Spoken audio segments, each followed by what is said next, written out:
Turning 25 feels like it should be a big thing, like how turning 18 is, or even a sweet 16. Maybe that's just how it always goes when you watch Hollywood movies and imagine your life like it's a TV episode. But I turned 25 on a completely ordinary summer's day, in my completely ordinary life here in Singapore. In the days leading up to my birthday, I wanted to do a self-care moment each day as a little celebration for myself. There was nothing grand about this birthday at all.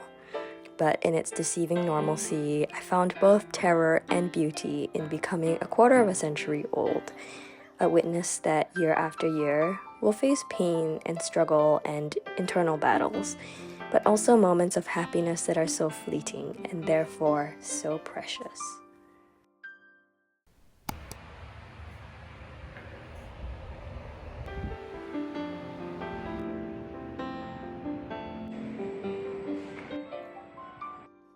I have been in office the whole day today, just doing my work, but the time for my self-care has come. What I'm doing today is, first of all, that I'm eating dinner that I pre-bought for myself, actually. If you know, you know, because man, $6 mini days are the best days of the month. I bought my dinner so that I can have it before I go for dance, which is my self-care activity number 2 of the day. By the time you guys are watching this, I would have had my previous vlog up already, hopefully. So I know that dance is for me a very spiritual activity and something that really brings me out of a slump because it's both a physical workout and something that is so full of expression and energy to me, especially contemporary dance. I'm gonna finish up my solo dinner, which I kind of enjoy now and again. I really don't mind being by myself. Usually, like, eating alone is completely fine. I love kind of being by myself. I might put on a podcast later just to like listen to while I eat. I gotta say, guys, at the end of the day, sometimes you just want to go home. Bitches do be want to be going home and like going to bed by 9. This is effort. Sometimes self-care is also effort because I know that I will feel so much better after I do all these things. So I'm gonna eat and then go for dance, and I will see you guys at class.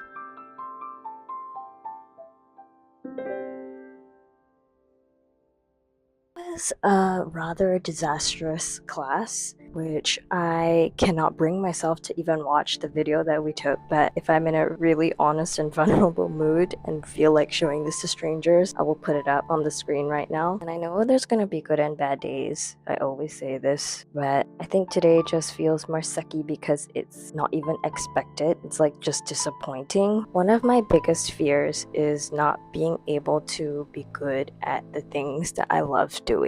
I've said it a lot of times too that I love how dancing makes me feel, and I've been doing it for so long, but I've never really come to a point where I've been able to say that I'm good at it. Like, I don't think I'm horrible by any means now, but I'm really not great. And I know it takes work, but sometimes that's just how it is. Sometimes you just gotta work through the not good feelings to get to where you want to be or are meant to be if you believe in a higher power. So that made class pretty confronting today.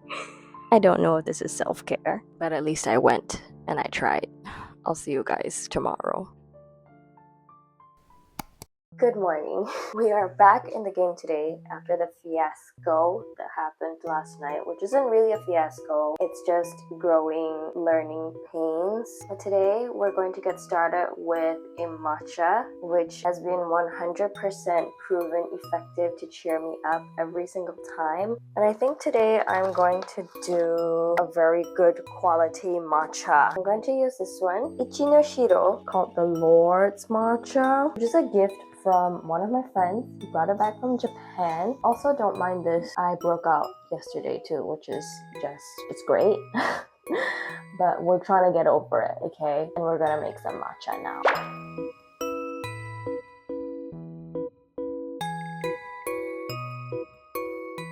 There's just something really nice about doing things in an analog way. I was just listening to a podcast by Emma Chamberlain, whom I have been obsessed with lately. Like, I actually think she's really mature and wise for someone in her 20s like me. But anyway, in her podcast, she was talking about the inconvenient paradox and basically how she's been trying to introduce points of inconvenience into her life, which is also something that my boyfriend and I have talked about before together. But sometimes it's nice to make your life more inconvenient. And one way I do that is to make my matcha with a manual whisk now, even though it's a lot more laborious. It is labor intensive, right? Compared to just using like an electric whisk, which always breaks down on me. But you know what never breaks down on me? My bamboo whisk. At least if you use it correctly, it shouldn't break down that much. And I feel like this is a way that kind of honors and respects the ancient art of matcha making.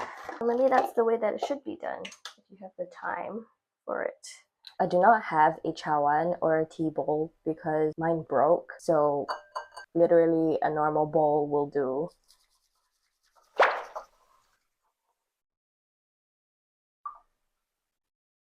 I am happy now.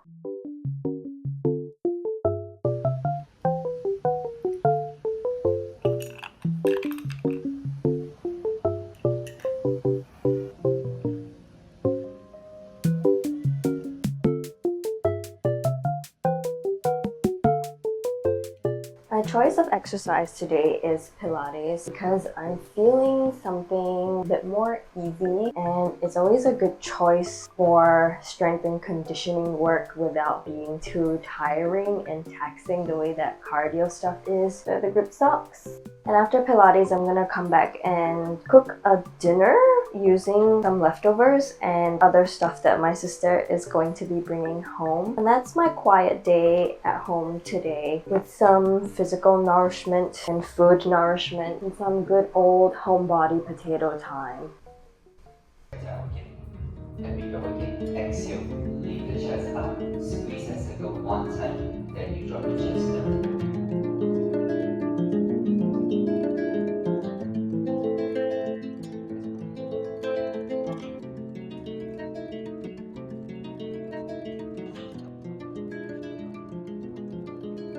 To continue to lunge it up. Squeeze and circle again. Inhale. That class was actually brutal. It's supposed to be beginner, but I worked out and now everywhere hurts. But I guess that's a good thing.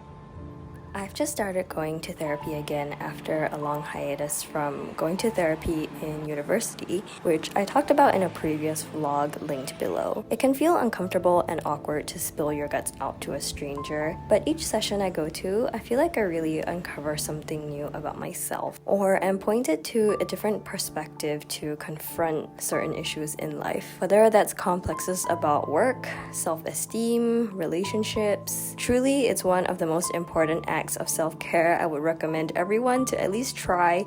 And though it can be prohibitively expensive, there are actually some affordable options around in Singapore, and it's an investment I have never regretted putting into for my mental health. Good morning, sunshines. It is my birthday today. I have officially turned 25, and I'm in all white because it's my favorite color. And guess what I'm doing? I'm going to work because that's what adults do. So even though today is basically just another working day, it will still be a really lovely time because I'm pretty sure we're going for a team lunch, and then I'm gonna go have dinner with my family. My family are like my favorite people in the whole world, so that'll be fun.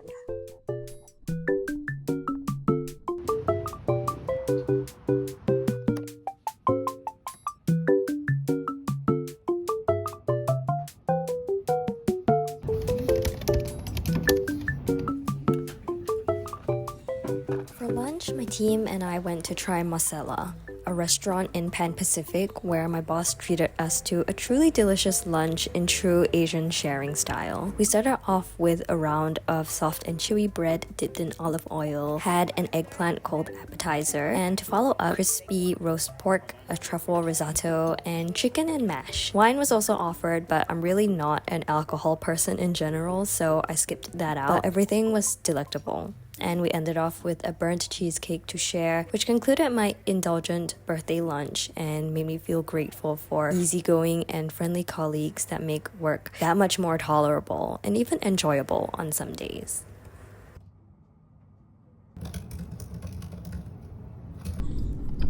Honestly, been quite a tiring day at work, but it was really nice to have the team lunch with my direct colleagues. Now I'm gonna go to my family dinner, which we're going to Paradise, and we'll be back. You cannot turn your shit around until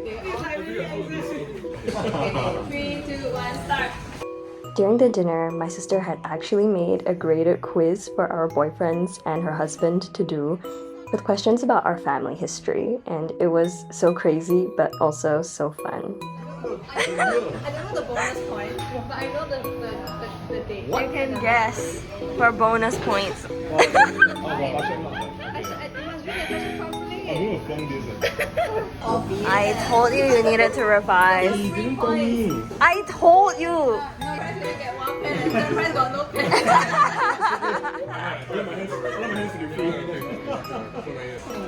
Third place. No, don't mind the first place. When I was a child, I told my mother that I wish I could stay at this age forever, frozen in time, because to me, nothing else was better than that exact moment where I was a kid and she was my mother and we were happy in a home filled with antics and laughter. And life was light. Now at 25, in some ways, I'm still that child who wants to preserve this moment in history because I fear the uncertainty of the future, of losing these precious and transient times. But maybe that is why we love it even more, because we know that one day all of this will go away and will turn to dust. I don't think I'm greatly changed just by turning 25, as if it's some magical age where we suddenly acquire all wisdom and skills to adult correctly. I think I accept that life will bring its set of problems that I have to slowly figure out and adapt to, as we all do. But I'll do it knowing that I was blessed beyond measure by God, privileged to experience what it means to know and be known, to love and be loved. And for that simple fact, I am so lucky to be alive.